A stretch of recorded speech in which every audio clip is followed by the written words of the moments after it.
Hello guys, welcome to our channel Avon classes. स्वागत है आपका एवन क्लासेस पे। तो गाइस, आज हाई सेकेंडरी एग्जामिनेशन है ना, क्लास 10th का हिंदी का पेपर हुआ है।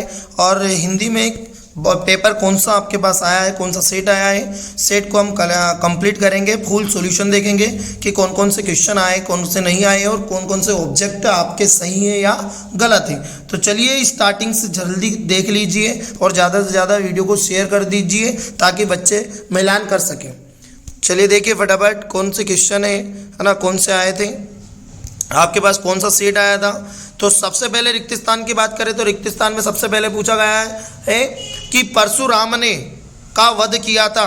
तो सा है ना, सहस्त्रबाहु है ना, सहस्त्रबाहु का वध किया था, है ना, सहस्त्रबाहु का वध किया था। कामायनी एक महाकाव्य है। कामायनी क्या है? एक महाकाव्य है। रस के भेद होते हैं, 10 भेद होते हैं भैया, ठीक है। बाल गोविंद भगत की अवस्था थी 60 से ऊपर। कितने से? 60 से ऊपर, है ना। जिजीविषा शब्द का अर्थ है जीने की इच्छा। जिजीविषा का मतलब बोलते हैं जीने की इच्छा होती है, उसको बोलते हैं। मैं क्यों लिखता हूँ, पाठ के लेखक हैं अज्ञे। किसने लिखा है? अज्ञे ने लिखा है। तो ज़्यादा से ज़्यादा वीडियो को शेयर करें अपने दोस्तों के पास और वो उनसे भी कहें कि मिलान करें भैया कितनी जल्दी हो सके, है ना, कौन कौन से सही है और कौन से गलत है, कितने नंबर आपको आ रहे हैं। तो सत्य सत्य की बात करें, सेकंड नंबर पर सत्य सत्य था।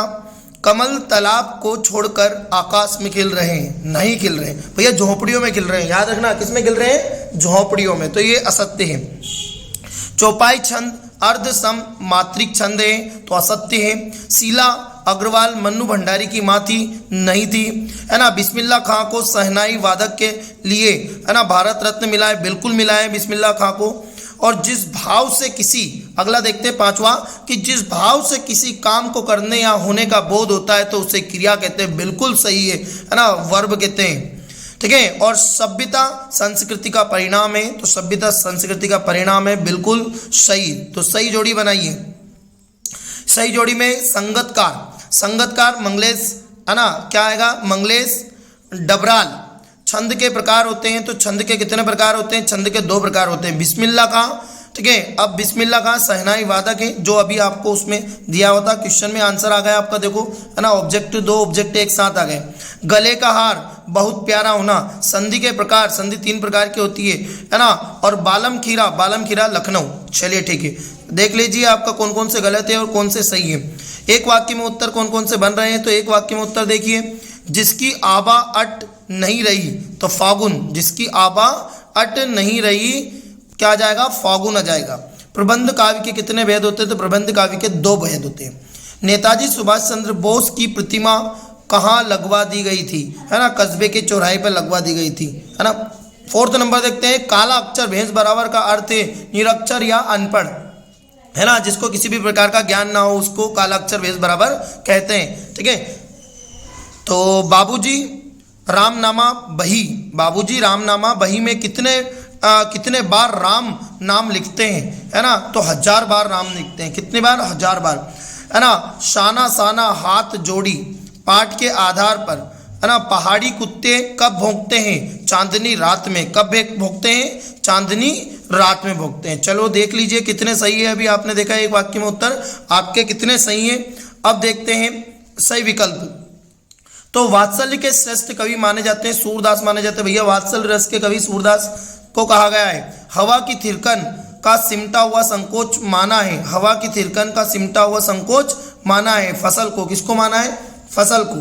वीर रस का स्थायी भाव है उत्साह। वीर रस का स्थायी भाव क्या है? उत्साह है ना।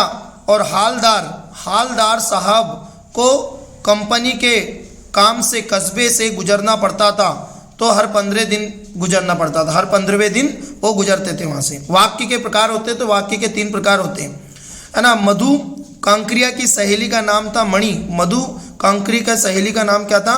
कांकरिया की सहेली का नाम था मणि या प्रियमवदा भी आ सकता है इसका, है ना। दोनों में कन्फ्यूजन है, तो आप देख लेना, मणि या प्रियमवदा भी हो सकता है, ठीक है। और क्वेश्चन तो आपके बहुत अच्छे आए थे। संगत खंड काव्य किससे कहते हैं? अतिशोक्ति अलंकार की परिभाषा दीजिए। हास्य रस की परिभाषा लिखते हुए आत्मकथा और जीवनी में अंतर लिखना है ना। बायोग्राफी और ऑटोबायोग्राफी में, कहानी और उपन्यास में अंतर लिखना है ना। स्टोरी एंड नॉवेल्स में ठीक है। और लेखिका मनु भंडारी के पिता रसोई भटिया था, ठीक है। और चलिए देख लेते हैं फटाफट।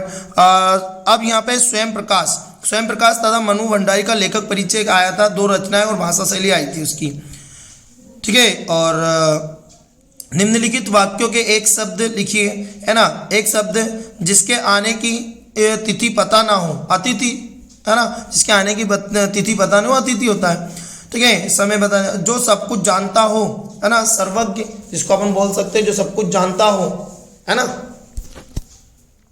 जो सब कुछ जानता हो। समास विग्रह करना, देशभक्ति, गंगा यमुना, ठीक है। और उसके बाद है कि अगला क्वेश्चन, प्रगतिवाद की 2 विशेषता, रीतिकाल, कवि सूरदास और जयशंकर प्रसाद के निम्न में 2 रचनाएं, भाव पक्ष और कला पक्ष लिखना है अपने को, ठीक है। फसल उगाने के लिए आवश्यक तत्व कौन कौन से हैं। फिर आपका 18 नंबर पे आपका गद्यांश पद्यांश आया था, संदर्भ बहुत शानदार था और आसानी से आप लोगों ने कर लिया होगा। फिर स्वच्छ भारत स्वस्थ भारत विषय पर अनुच्छेद लिखना था, या कंप्यूटर का उपयोग के संबंध में शिक्षक व छात्र के बीच संवाद लिखना था भैया। तो संवाद भी लिख सकते थे, बहुत आसान था।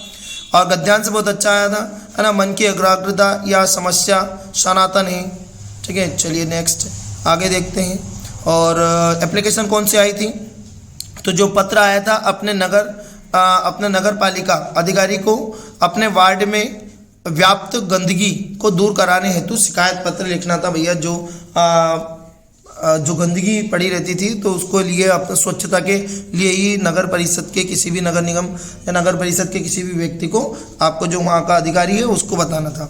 या अपने प्रिय मित्र को वार्षिक परीक्षा में प्रथम श्रेणी में उत्तीर्ण होने पर बधाई पत्र, है ना। निम्नलिखित विषय में किसी एक विषय पर रूपरेखा कर संदर्भित करना था, पर्यावरण प्रदूषण, कंप्यूटर का महत्व और समय के विज्ञान और जीवन खेलों में का महत्व और राष्ट्रीय शिक्षा, नई राष्ट्रीय शिक्षा नीति। आई होप आपको सब समझ आया होगा और आपके अच्छे मार्क्स आए होंगे।